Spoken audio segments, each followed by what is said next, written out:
Balik lagi ke UMKM Mas.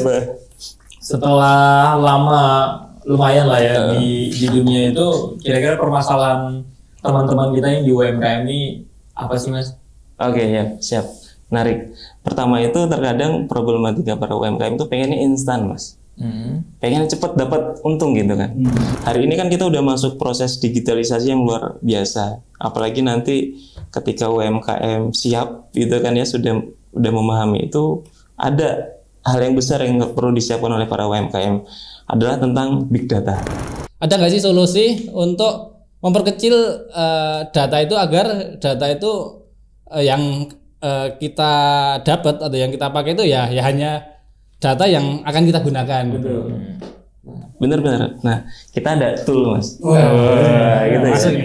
Bener. Tapi kayaknya jangan dibuka sini dulu ya, biar orang penasaran dulu. Betul ya. Ya, assalamualaikum. Selamat pagi, siang, sore, malam teman-teman Sena. Ketemu lagi kita hari ini. Hari ini kita kedatangan Mas Ardi. Mas Ardi ini awalnya aku nggak kenal ya sama Mas Ardi karena ini narsumnya dari Fadil gitu. Terus poin-poin bahasan yang dikirim pun, wah gila nih, ngeri juga nih kata kan. Nah Mas Ardi ini Sekarang udah kenal belum? Udah kenal ya. Ardi. Iya. Aldi. Ya kenalan dulu Mas. Aldi. Ardi ya. Bedanya L sama R. Iya, bedanya L sama R. Kalau yang cewek nggak bisa ya. Iya, Aldi. Jadi Mas Ardi ini kalau itu Aldi juga. Aldi ya. Bisa Jadi aja nih. Ya. ternyata Mas Ardi ini juga ini ya, ada tingkatnya Mas Bayu. Betul, ada tingkatnya Mas Bayu. Tadi aku nanya Mas Bayu, Mas Ardi ini berarti benar-benar ketemu sama Mas Bayu gitu. Mas Bayu Saya kan lupa. Saya 2015. Angkatan 2015. 15 tuh lulus apa masuk? Masuk. Ya. Buset, sangat sama aku ya. Oh, saya angkatan deh. Jauh. Ah, ya. Kalau sama aku jauh. Jauh banget. Kalau saya nggak suka banget ya. Deket lah. Kalau lulusnya jangan ditanya Mas, agak sensitif soalnya. Iya. Alhamdulillah lulus kan. Alhamdulillah. Alhamdulillah. Padahal aku ketemu dia berarti. Mas Bayu 16 kan lululusnya? 16. Oke. Masuknya kan baru ini kan 2012 kan? Iya. Oh. 5 tahun dari 2016 lah. Oke, jadi kita mengajak Mas Ardi ke Ngobres ini, kita mau ngobrolin soal ini ya, soal takjil ya. Waduh. Mumpung puasa. Enggak. Kita mau ngobrolin soal UMKM. Oke. Jadi Mas Ardi ini lumayan aktif lah di dunia UMKM ya Mas ya. Pegiat. Pegiat. Aktivis UMKM sekali ya Mas ya. Apa sih bahasanya itu? Ya, pegiat lah. Penggiat lah ya, penggiat UMKM. Jadi dari kapan sih Mas Ardi terjun di dunia UMKM ini, sedangkan gelarnya aja SP, sarjana pertanian ya? Iya nggak sih? Betul. Agribisnis.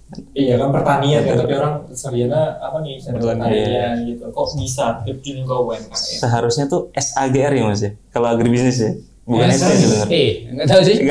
Emang ada yang SAGR? Enggak ada kan? Katanya mau dibuat gitu, tapi nggak tahu kan. Maksudnya biar membedakan mungkin ya. Kalau IPB SE. SE ya, Iya, agribisnis ya. sarjana ekonomi dia Sarjana masuknya. ekonomi masuknya. Oke. Menarik karena memang sebenarnya UMKM itu ya kalau di kampus ya dunia saya karena jurusannya agribisnis. Oke. Karena berbicara agribisnis kan berbicara pasca panennya, olahan produksinya, memasarkannya, kan rata-rata UMKM di situ kan. Nah seperti itu. Nah sebenarnya sebelumnya saya itu kebanyakan berkegiatan tuh di dunia filantropi atau di NGO lah, non government organization. Yang filantropi itu kelapa. Dijelasin filantropi apa kita ya?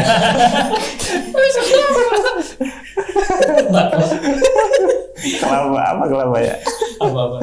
Iya, di lembaga sosial Mas. Oke. NGO. Di NGO. Ya lembaga non government organization lah, maksudnya di luar pemerintahan kayak gitu.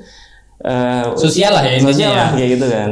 Tapi sosial itu ada yang memang di keagamaan, ada juga yang di pertanian. Dulu pernah ngomongin lembaga sosial di bidang pertanian ya Mas ya waktu itu ya, ngerintis sama alumni pertanian. Nah itu jadi sering bertemunya ya salah satunya UMKM, terus para petani. Nah jadi dari situ kayaknya ingin deh setelah lulus itu pengen mensupport para petani maupun para UMKM untuk apa? Untuk naik kelas. Tapi dalam keberjalanannya nggak langsung menuju ke sana ternyata. Ya butuh proses lah. Oh saya harus ke sini dulu, baru sampai di titik sini kayak gitu kan. Pernah juga sebelumnya itu banyak kegiatan juga edukasi ke para petani tentang pertanian organik kayak gitu. Dan akhirnya dalam keberjalanan itu saat ini dipertemukan ya. Tapi dari jalan-jalan itu Mas, titik-titik itu akhirnya dipertemukan ke salah satu sini bergerak di UMKM. Tapi dari jalan-jalan itu kayak gitu kan ya. Akhirnya saat ini fokus untuk mendampingi lah para UMKM itu biar bisa naik kelas lagi kayak gitu kan. Karena kan pasti UMKM butuh edukasi juga kan, apalagi zaman sekarang kan zaman digital nih. Nah bagaimana UMKM bisa naik kelas juga kayak gitu kan. Terus sejak tahun berapa itu masuk dari berbagai aktivitas terus akhirnya ketemu itu gitu? Ini akhir tahun lalu. Oh berarti baru. Jadi belum lama, benar sebenarnya. 2023 kemarin? Iya 2023 akhir tahun. Tapi backgroundnya kan udah ketemu tapi secara tidak langsung gitu ya. Ketemu iya, ketika waktu di NGO. Nah kan sebelumnya kan memang saya di NGO itu di platform funding berbasis online kan. Nah tapi berbicaranya juga nggak beda jauh tentang data juga, tentang digital. Kalau di dunia usaha kan digital marketing kan, kalau di kami digital fundraising, mainnya iklan juga kan. Tapi secara teknis hampir sama kayak gitu. Tapi kan fokusnya juga butuh data. Dari data kita olah, nanti ada tim CRM yang untuk bisa mendistribusikan datanya. Hampir mirip lah antara dunia sosial dan dunia usaha, sama-sama mencari. Kalau di usaha profit lah ya. Kalau kita ya dana sosial untuk kita distribusikan. Ketemu salah satunya sama beliau. Beliau juga pakar lah, ibaratnya praktisi juga di salah satu big data gitu ya, UMKM, untuk mendampingi. Dan ternyata ada apa ya, sevisi lah untuk menjurus ke sana. Nah sebenarnya kalau cita-cita saya itu inginnya menjadi seorang agri-sosiopreneur Mas. Maksudnya sosiopreneur, pertanian sosial bisnis ya. Iya betul. Oh iya. Jadi kita harus tahu itu. Kamu UMKM apa artinya UMKM? Ini jangan nggak tahu ini. Usaha. M. Menengah. Salah ya? Mikro. Kecil dan menengah. Mikro, UM, usaha mikro kan? Kecil dan menengah. Kecil. Menengah. Oke. Nah itu jadi iya lah kan kita itu nah itu jadi karena kenapa bilang kayak gitu biar lurus Mas. Maksudnya idealisnya biar terjaga lah. Kadang-kadang kan sarjana pertanian kebanyakan jadi sarjana perbankan kayak gitu kan. Nah itu jadi gimana ya biar bisa tetap idealis tapi realistis juga kayak gitu kan. Ternyata banyak hikmahnya lah. Jadi pengen bergerak di situ.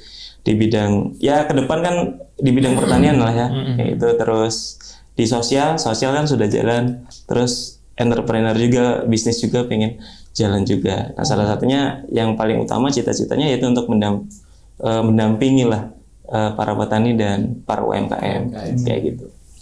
Kalau setelah kalau ukuran UMKM itu apa? Tadi kan usaha mikro, kecil, menengah. Jadi yang disebut UMKM itu ada nggak sih kriteria gitu? Iya betul. Menarik sekali pertanyaannya ya. Nah UMKM itu biasanya dilihat dari mungkin bisa jadi skala bisnisnya ya. Ya mungkin kalau sudah besar yaitu udah bentuknya corporate ya, atau perusahaan. Tapi kalau secara skalanya itu biasanya dilihat dari mungkin omsetnya ya. Nah tapi aku kurang paham skala UMKM itu sampai omset berapa. Kayaknya di angka 2 M itu masih skalanya UMKM per tahunnya. Ya gitu kan. Skalanya masih UMKM kayak gitu kan. Kecuali memang sudah besar, cabangnya di mana-mana gitu kan ya. Skalanya sudah luas juga. Nah baru bisa dibilang kan bisnis besar lah atau corporate lah ya kayak gitu. Nah inilah yang menengah ke bawah ini yang perlu didampingin karena ketika kita zaman 98 ya. Permasalahan apa itu kira-kira Mas? Ini aku nggak tahu sih mas, aku baru tahu gitu. Baru tahun aku nggak ingat apa-apa. 98. Ekonomi Krismon, kita Krismon. Krismon, Iya, bener iya. kan?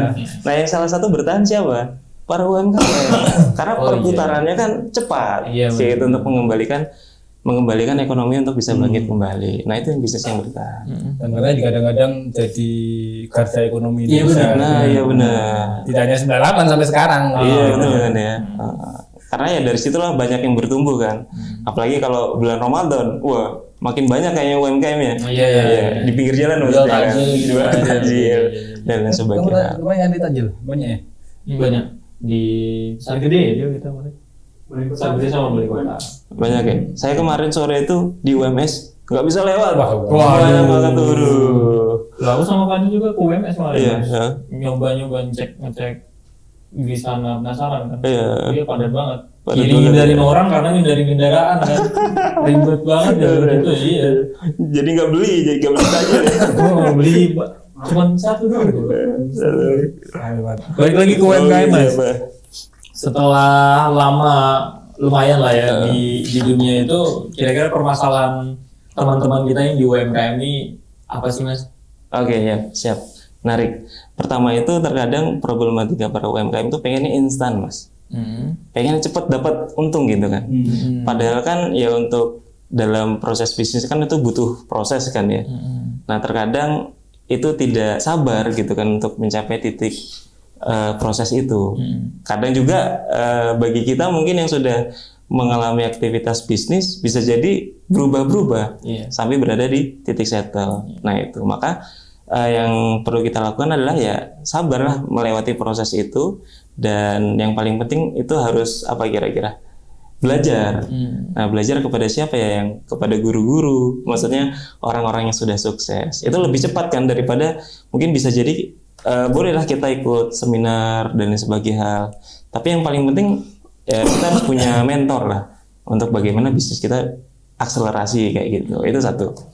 Terus di sisi lain juga permasalahan yang lain. Nah hari ini kan kita udah masuk proses digitalisasi yang luar biasa. Apalagi nanti ketika UMKM siap gitu kan ya sudah memahami itu, ada hal yang besar yang perlu disiapkan oleh para UMKM adalah tentang big data. Nah big data ini sangat penting sebenarnya.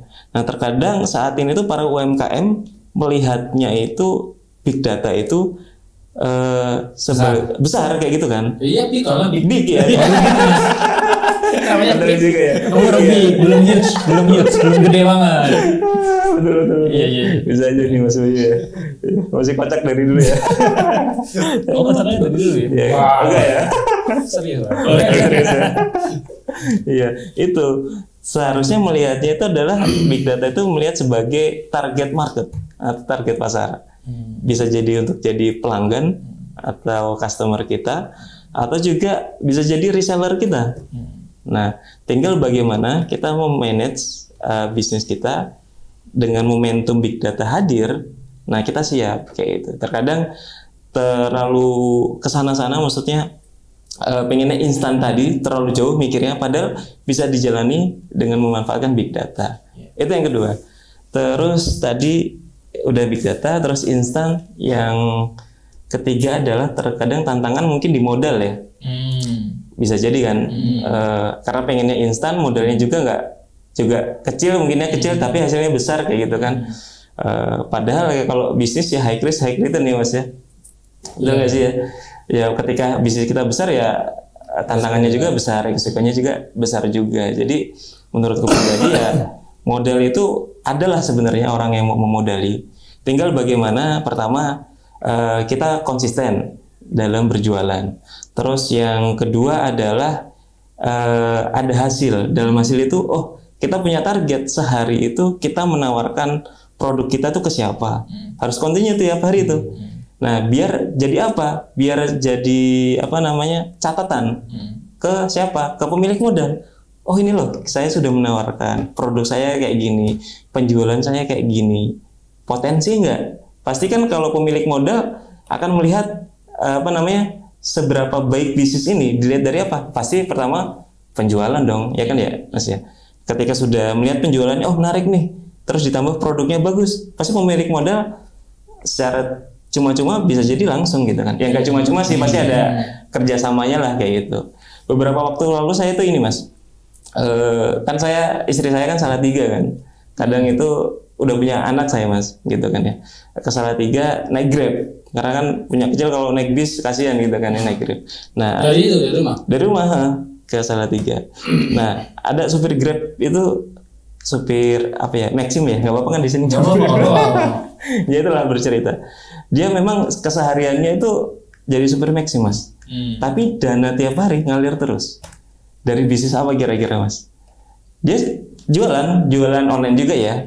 Super Maxim juga iya. Tapi ada satu, duit dia itu kayak jadi passive income, tiap hari ada datang. Dari jualan apa Mas kira-kira? Dari jualan memberikan modal ke orang-orang untuk jualan es teh. Dia udah punya 7 cabang Mas. Es teh kayak Ginastel gitu. Iya dan sebagainya lah. Nah tapi dia nggak punya brand, dikasih modal kalau nggak salah tuh 5 juta, bebas brandnya mau apa. Nah ternyata perputarannya luar biasa, sehingga tiap bulan dia tinggal menerima transferan kayak gitu kan. Menurut orang lain mungkin bisnis kayak gitu receh, tapi sebenarnya receh menghasilkan yang besar juga kan sebenarnya. Nah kayak gitu, menarik lah. Dengan cara seperti itu menarik sekali kalau misalkan kita konsisten kan, sehingga pemilik modal mau memberikan, karena ngelihat revenue-nya, lihat konsistensinya, jualan kita, produk kita bagus, maka yakinlah pasti modal itu ada aja lah kayak gitu yang mau memodali kayak gitu. Itu Mas kurang lebih terkait problematika permasalahan ya UMKM kayak gitu.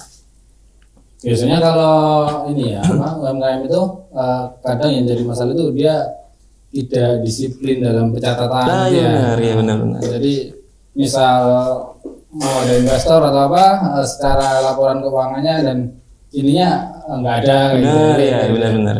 Itu jadi data-data kayak gitu itu harus jadi yang dimaksud big data itu Mas. Jadi apakah secara dari UMKM-nya itu kita juga harus rajin mencatat keuangan dan sebagainya itu, atau tadi yang disebutkan big data itu maksudnya gimana? Oh iya, kalau big data itu adalah data yang dimaksud kita melihat target market. Terkadang itu orang membuat produk dulu baru net market. Sebaiknya seharusnya ya mungkin ya kita melihat market dulu, melihat pasar dulu, itu butuhnya apa. Nah baru kita buat produk. Iya nggak sih sebenarnya? Ngelihat market dulu. Oh market tuh butuh apa sih? Iya. Baru kita buat produk, kita jualan. Nah kalau ketika kita sudah memahami tentang big data, seluas itu data yang bisa kita akses. Yang kita akses kan data publik kan ya. Yaitu data publik. Oh melihat contoh misalkan dari big data itu kita bisa melihat peluang, misalkan contoh kayak gini. Banyak kafe, banyak restoran. Misalkan contoh ya, banyak warung bakso. Mereka butuh taplak meja nggak sih gitu kan, butuh kursi nggak sih, kayak itu ibarat kata kayak gitu ya. Kalau kita melihat peluang itu, sebenarnya bisnis utama kita nggak jualan taplak ataupun jualan kursi kan. Tapi kalau kita punya channel, punya peluang, pasar membutuhkan dan sangat butuh, misalkan kita jualan itu mau nggak Mas? Jualan taplak meja misalkan kayak gitu, atau kursi, karena market membutuhkan. Secara tidak langsung kita mau jualan itu juga kan, padahal bisnis utama kita bukan itu misalkan, ya kan? Karena market butuh. Maka UMKM menurutku pribadi harus mempelajari itu. Jadi disinilah ketika kita berbicara big data, maka pentinglah untuk kita literasi, membaca big data itu, supaya para UMKM juga paham tentang permasalahan big data, karena potensinya luar biasa. Ya saya bilang tadi, mungkin tadi di luar ini ya, tadi saya sampaikan saat ini sedang ingin menggarap warung bakso kayak gitu kan, untuk bagaimana meningkatkan penjualannya. Nah, core utamanya bakso, tapi dengan konsep big data tadi, mereka bisa juga jadi reseller yang lain dong, untuk bisa menambah penghasilan, karena melihat market, oh ternyata market butuhnya ini itu kayak gitu kan ya. Sehingga mereka juga mau nggak mau jualan yang lain untuk menambah pemasukan, sehingga pemasukan keluarga bisa lebih tinggi, tidak hanya sekedar mengandalkan bisnis utamanya. Contoh Mas, kursi atau meja lah, kan kalau di kafe itu ada meja tuh kakinya satu. adalah di kafe-kafe kan ya, mejanya satu bundar.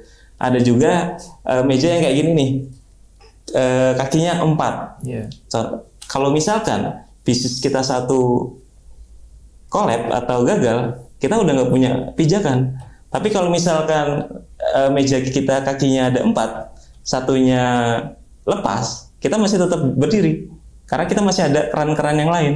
Nah, makanya UMKM penting mempelajari big data supaya pemasukannya itu bisa dari beberapa lini usahanya dengan memanfaatkan apa? Memanfaatkan big data kayak gitu Mas, kurang lebih. Berarti sebenarnya kalau kita mau belajar gitu ya. Tapi kan kadang kan kalau UMKM kan fokus jualan aja wis sementing dodolan bedino wis mending gitu ya. Jadi sebenarnya kalau kita mau belajar kan big data itu sebenarnya di era sekarang kan sangat terbuka lebar. Betul. Jadi mungkin kalau saya menangkap salah satu big data itu ya Google paling gampang lah ya. Jadi kita sekarang mau nyari apapun itu bisa langsung ketik, atau kalau anak saya nggak ngetik dia ngomong ya. Jadi akhirnya Google tuh dia menampilkan apa yang kita cari gitu. Mungkin Google Trend ya yang betul. Nah, untuk mengedukasi ke arah situ ya. Kalau orang kan biasanya aku sibuk jualan, sibuk kayak bakso nih wis seharian gitu, dan menurutku itu ribet gitu. Benar. Jadi yang selama ini dilakukan Mas Ardi untuk mengedukasi itu mengedukasi apa? Menarik banget pertanyaannya. Ini karena pasti jadi problematika UMKM kan. Gimana biar dapat masuk, mendapatkan literasi tentang hal itu kan. Pertama memang kita sudah menyediakan beberapa webinar lah atau workshop kan tentang big data gitu kan, supaya para UMKM ini paham.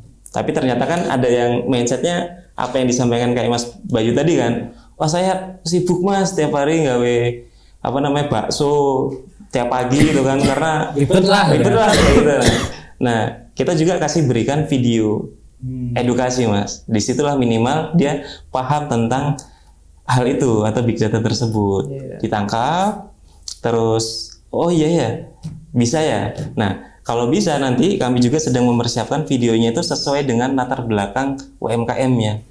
Jadi sesuai latar belakangnya lah. Oh, bakso, misalkan pakaian. Jadi case-nya tuh sesuai atau relate lah dengan mereka. Jadi bisa jadi jangan sampai kita ngomongin literasi tentang big data, contohnya kita ngambil toko komputer, tapi yang kita kasih warung bakso, kurang make sense kayak gitu kan ya. Kecuali memang kita berikan videonya itu sesuai latar belakangnya. Jadi nanti kita banyak buat video sesuai latar belakang para UMKM, biar mudah dicernanya, mudah dipahaminya. Dia sudah paham tentang literasi itu, baru nanti ikut workshop kami kayak gitu kan ya, untuk bisa banyak belajar lah kayak gitu. Karena ternyata dari video yang mereka dapatkan, oh saya agak memahami dan penting juga ternyata ya. Nah dari situlah saya butuh belajar nih ke siapa? Ya ke kami, kita kasih wadah, salah satunya workshop itu. Nah dari situ nanti kita dampingin terus. Nah untuk sampai di mana mereka paham dan menjalaninya kayak gitu. Makanya butuh proses. Makanya saya sampaikan tadi ya, kebanyakan UMKM kan instan. Nah kita pelan-pelan lah masuknya kan ya. Kulon dulu, kita jelaskan lewat video. Nah kayak gitu baru dia paham. Baru kita nanti agendakan workshop. Baru kita nanti adakan grup pendampingan. Nah sampailah di situ sehingga UMKM bisa naik kelas itu tadi kayak gitu Mas.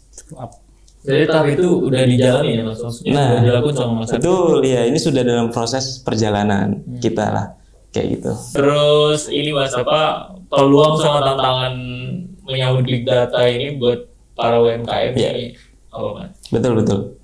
Nah sebenarnya kita sebagai para pelaku misalkan ya, permasalahan itu bukan jadi ancaman seharusnya, justru jadi peluang. Nah kayak itu, misalkan contoh tadi problematika UMKM misalkan, oh pengen instan ya, mau nggak mau kita perlu edukasi. Banyak lembaga-lembaga atau yang seperti kita ini banyaklah kayak gitu ya, untuk terus bisa mengedukasi. Nah dari situlah peran UMKM sangat diperlukan, karena bayangin ya, satu UMKM bertumbuh pastikan dia kan akan merekrut banyak karyawan dan UMKM lainnya. Nah, dari situlah banyak itu akan terberdaya. Pertama ya keluarga dia sendiri, terus orang-orang di sekitar dia sendiri kayak gitu kan ya. Karena kalau saat ini kita pengen bekerja, wah saingannya luar biasa sekali. Maka yang paling penting adalah bagaimana kita bisa menumbuhkan UMKM ini biar peluang manfaatnya itu jauh lebih luas lah kayak gitu kan. Nah itu tadi. Terus terkait dari permasalahan tadi ya, nah kita harus benar-benar bisa mencari sisi peluangnya juga. Jangan permasalahan jadi ancaman terus kan kayak gitu ya. Terus kayak tadi UMKM masih pikirannya masih sempit tentang big data. Ya kita harus open minded lah, harus terbuka juga, harus menerima masukan, harus menerima teknologi baru yang hadir supaya kita juga berkembang juga. Misalkan contoh, wah dulu saya jualannya nggak pernah pakai digital lah, Facebook misalkan atau marketplace dan lain sebagainya. Kalau hari ini kita nggak beranjak ke sana, kita akan ketinggalan. Nah kayak gitu kan, misalkan banyak itu kan problematika yang ada di Tanah Abang itu kan ya, terkait permasalahan sebelum waktu itu TikTok ditutup kan. Nah sebenarnya harusnya bagaimana para UMKM yang di Tanah Abang teredukasi juga. Kadang itu ada UMKM yang sudah teredukasi tidak mau mengedukasi yang lain kan, akhirnya ada gap. Nah seharusnya ayo kita bareng-bareng. Nah makanya di sini kita juga mengajak UMKM itu bukan untuk mendapatkan pelatihan kita selesai enggak, tapi justru berkolaborasi. Bahkan untuk menambah pendapatan kita saling jadi reseller untuk menjualkan barang-barangnya kan kayak gitu. Malah menarik lagi kan. Dan di sisi lain mereka akan mendapatkan customer tambahan juga kan dari saling menjualkan itu kan. Dan profitnya juga menambah juga kan, pastinya kayak gitu. Nah jadi mindsetnya adalah ketika ada problematika memang harus dihadapi. Dan justru malah kalau bisa dari masalah menjadi peluang. Mungkin itu. Ya. Masalah nih peluang. Iya, harusnya gitu ya. Harusnya gitu ya. Dan masalah harusnya. Bisa gitu. Iya. Harusnya Enggak juga sih. Berarti kalau kita hindarin masalah itu berarti hindarin peluang ya? Oh, iya juga ya. Bukannya wis rusak. Ya berarti ini ya intinya kan data itu kan sangat penting bagi siapa UMKM atau pelaku bisnis lah pasti penting kan. Jadi kalau data keuangan, data keuangan juga, data kompetitor mungkin. Jadi gimana sih caranya big data itu yang tadinya besar kita perkecil gitu ya? Small data. Jadi kita memanfaatkan ya itu tadi kan UMKM kan sebenarnya ya malas ngudik-ngudik data di internet yang segitu besar untuk penyajiannya gitu. Nah, ada nggak sih solusi untuk memperkecil data itu agar data itu yang kita dapat atau yang kita pakai itu ya hanya data yang akan kita gunakan. Betul. Nah, benar-benar. Nah, kita ada tool mas. Gitu ya. Bener. Tapi kayaknya jangan dibuka sini dulu ya, biar orang penasaran dulu. Iya. Betul ya. Jadi tidak hanya memakan Google. Jadi mempersempit Google itu sebenarnya ada toolnya gitu ya. Betul ya. Kan berbicara big data besar kan. Iya besar banget. Bagaimana dari kecil jadi besar kan harusnya kan. Iya. Nah, kita ada tools, bisa pakai HP, bisa laptop. Nah, kalau di HP itu kita bisa melakukan data mining lah.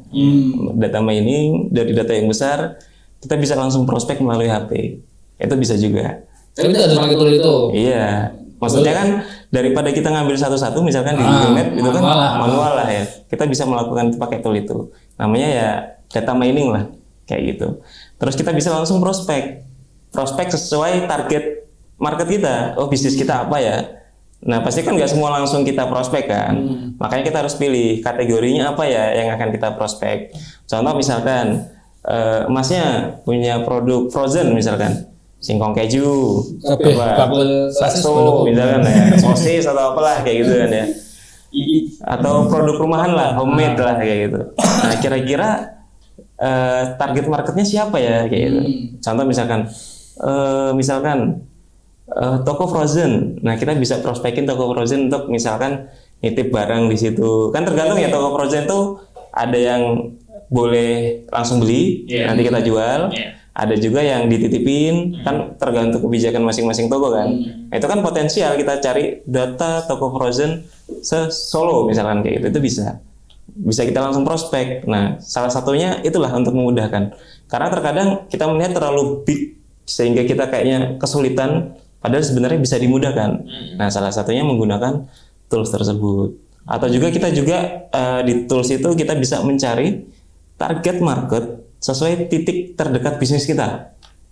Misalkan bisnisnya di sini nih, ya kan ya, di daerah mana sih masing? Lawean ya. Nah, kita bisa ngambil nih data dari jarak 1 kilometer dari kita, 2 kilometer, 3 kilometer untuk kita prospekin. Nggak langsung beli wajar, karena kita juga kalau ngiklan ketika sudah kena traffic misalkan belum tentu beli juga kan. Kadang ngeklik aja belum tentu beli kan. Nah kayak gitu. Nah minimal kita engagement dulu lah, awareness dulu lah kayak gitu kan ya. Oh ada nih usaha yang ada di sekitar kita nih. Oh minimal tahu dulu lah tokonya di sini. Besok-besok kok agak viral ya tokonya ya. Kepo kan akhirnya, boleh lah belilah, kok enak ya beli lagi, akhirnya gitu kan. Jadi berbicara tools itu juga ya pastinya butuh proses kayak gitu kan, tergantung persepsi orang atau orang itu daya belinya seperti apa. Kalau memang uangnya longgar, boleh dong dia nyoba-nyoba. Tapi kalau misalkan nggak longgar, untuk kebutuhan lain nanti dulu deh sampai dia daya belinya tinggi atau memang dia membutuhkan barang itu baru beli. Karena kan setiap konsumen milih-milih kan, milih produk, dan setiap konsumen juga daya belinya berbeda kayak gitu. Jadi wajar. Nah, tapi dari big data itu kan luas. Kita bisa memprospek banyak orang. Nah, disitulah peluangnya. Semakin trafficnya tinggi gitu kan ya. Atau semakin engagement kita tinggi, leads kita semakin tinggi gitu kan ya. Ya harapannya yang minat ada dong kayak gitu ya, minimal 10% lah dari leads yang kita punya kayak gitu ya, yang sudah terkena kayak gitu. Itu kan konsepnya ya. Jadi ini tool ini bisa menjadi salah satu alternatif. Betul. Dari apa pemasaran yang sudah dilakukan mungkin ya kan. Kan udah kalau kita lihat UMKM kan sebenarnya juga sudah tidak kalah untuk berusahanya untuk menjualkan. Jadi mungkin datanya tool ini bisa jadi salah satu untuk alternatif menambah traffic, betul. Karena kan mungkin selama ini kalau kita mainnya paid traffic, maksudnya yang berbayar, UMKM kan untuk muter uangnya untuk masih produksi aja kayak gitu kan. Sedangkan kalau mau ngiklan butuh modal juga kan, dan belum tentu sekali nyoba langsung berhasil. Kalau sekali berhasil ya alhamdulillah, kalau sekali nyoba boncos lanjut enggak ya? Iya nggak sih? Jadi pertanyaan juga kan, mikir lagi. Nah ini murah, bisa mengakses secara banyak gitu kan ya, kayak gitu, menariknya di situ. Wah ini murah nih mas. Murah ya? Kayaknya belum di-spill ya? Belum boleh di-spill ya? Kayaknya ya. Boleh ya? Masih rahasia nih ya? Oke. Terus kira-kira kapan mas? Nah, segera lah, insya Allah tahun ini akan rilis sama tim lah ya gitu. Tahun ini sanggup sih, tadi Ya, kita udah lihat sih. betul. Udah dikasih lah ya. Bocoran spill. Nanti pasca ini kita coba untuk batik Prabusina misalkan ya, selama 1 bulan. Oh beneran nih gitu kan, kita nanti undang foundernya gitu kan. Ya, insya Allah nanti bisa kita undang juga. Wah gimana manfaatnya, testimoni ya. Real cash dong kayak gitu kan ya. Berarti kalau saat ini kalau teman-teman yang nonton atau UMKM yang pengen dapat tool ini belum bisa? Bisa. Kita mainnya kan memang kita menjajaki komunitas dulu, biar jadi percontohan kan. Jangan sampai ketika kita nanti launching terus langsung down karena kok kurang ini ya. Jadi kita close dulu, berjalan. Nah ketika kita nanti launching, ini loh buktinya. Jadi kita nggak omong kosong lah. Kita udah melakukan perjalanan bersama ekosistem komunitas A, B, C, para UMKM A, B, C, D misalkan kayak gitu ya. Sudah berhasil, sehingga nanti launching kita sudah bercerita juga, bukan hanya sekedar angan-angan kan kayak gitu.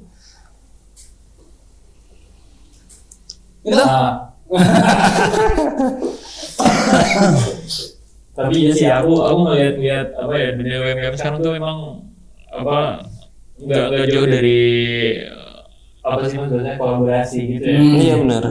Jadi mereka saling bantu ya kolaborasi ya. Salah satunya dengan mungkin tools ini. Bisa, itu bisa banget. Ya, keren sih menurut gua super banget sih.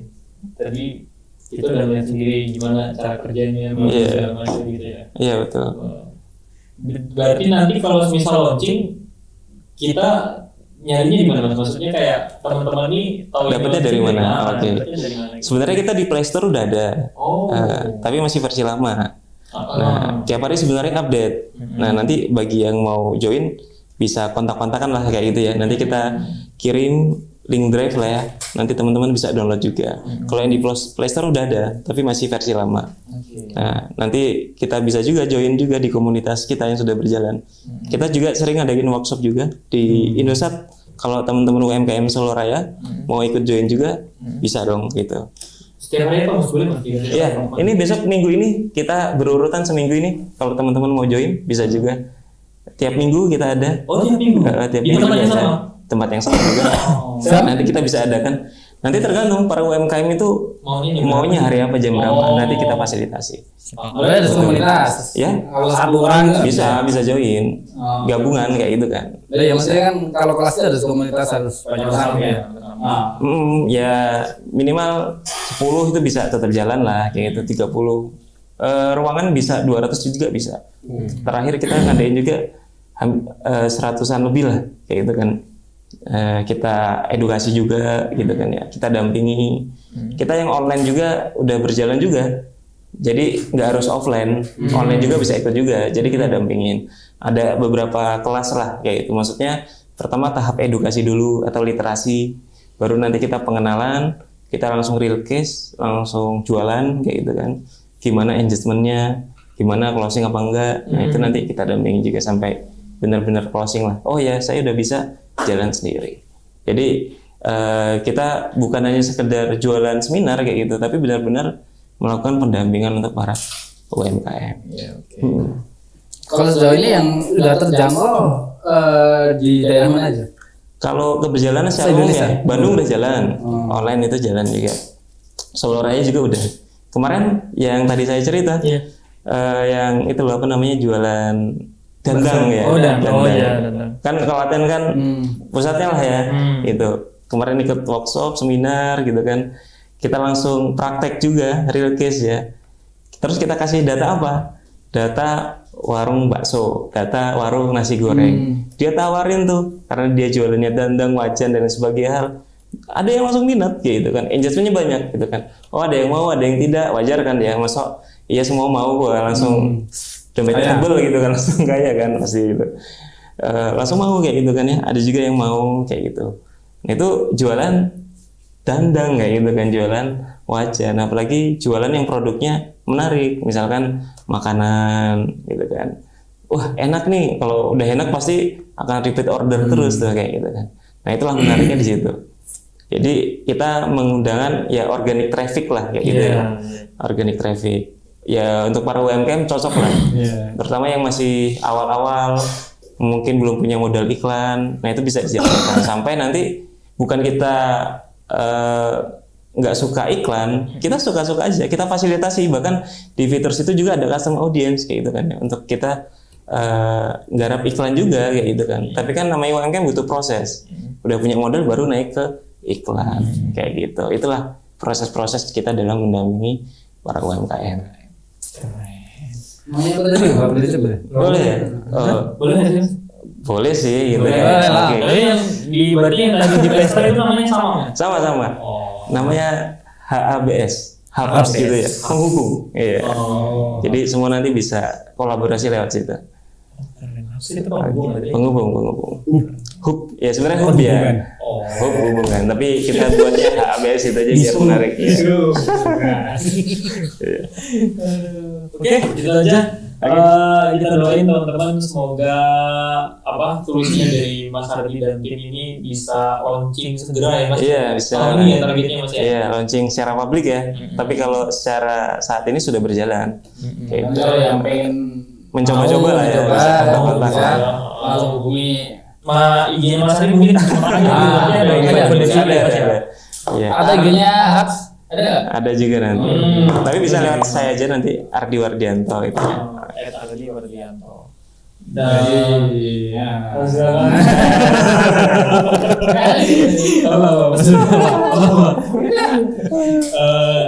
ya harapannya ya semoga nanti setelah launching kan bisa segera membantu dan memudahkan teman-teman UMKM. Betul.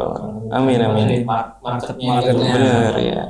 Dan bisa digunakan untuk yang lain-lain gitu ya. Iya, betul. Tadi kita lihat demonya sebentar itu. Keren banget itu, bukan demo lagi bener jadi itu.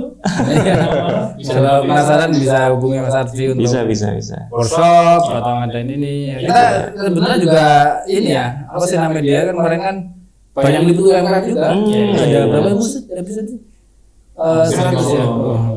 Banyak ya? 50. Banyak. Jadi kan kita di Zena Media ada segmen apa sih namanya? Ngobrol satu.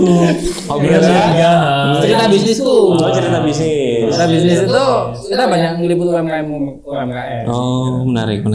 Itu teman-teman bisa kalau ingin ada tambahan senjata gitu ya, kalau kita kan bisnis harus punya banyak senjata untuk menaklukkan market kita. Iya benar. Ini bisa menjadi salah satu channel senjata ya. Mencari omset. Uang. Udah itu aja, semoga Ditunggu aja ya ininya. kata-kata terakhir. Mas. Kayak mau kemana aja nih kan? Bukan pesan buat teman-teman UMKM ya. Oke, buat para UMKM, insya Allah ke depan cerah ya masa depannya gitu ya. Seperti cita-cita kita harapannya ya. Nah, insya Allah nanti banyak orang-orang atau praktisi yang ingin mendamping para UMKM. Maka yang paling penting adalah kita harus open minded dulu terkait sesuatu ilmu gitu ya, supaya kita biar bisa masuk juga di pikiran kita gitu. Itu yang pertama. Terus yang kedua, jangan lupa kita harus berkolaborasi, karena bisnis sendiri-sendiri juga nggak enak gitu kan ya. Kita harus berkolaborasi. Bayangin kalau antar pelaku bisnis saling membeli, saling mensupport, saling menjualkan, di situ aja lingkaran untuk kita mendapatkan market udah luar biasa. Apalagi kita mempelajari banyak lini channel yang harus kita ambil. Apalagi kata Mas Bayu tadi ya, kita harus punya senjata banyak gitu kan ya, untuk bisa menggait market kita atau potensial market kita. Mungkin itu Mas Bayu dan Mas Aldi. Makasih banyak ini sudah diundang di sini. Semoga nanti banyak manfaat. Wah, sama-sama lah ya. Justru saya yang banyak terima kasih ini sudah diundang di sini. Semoga aku kayak sini Mas. Enggak, mana. Teman kan. Kalau kembar Ardi dan Aldi gitu. Iya. Cocok tuh. Ipin dan Upin. Ini masih cadel. Harus cadel ya. Itu teman-teman, sampai ketemu di episode selanjutnya. Bye. Bye.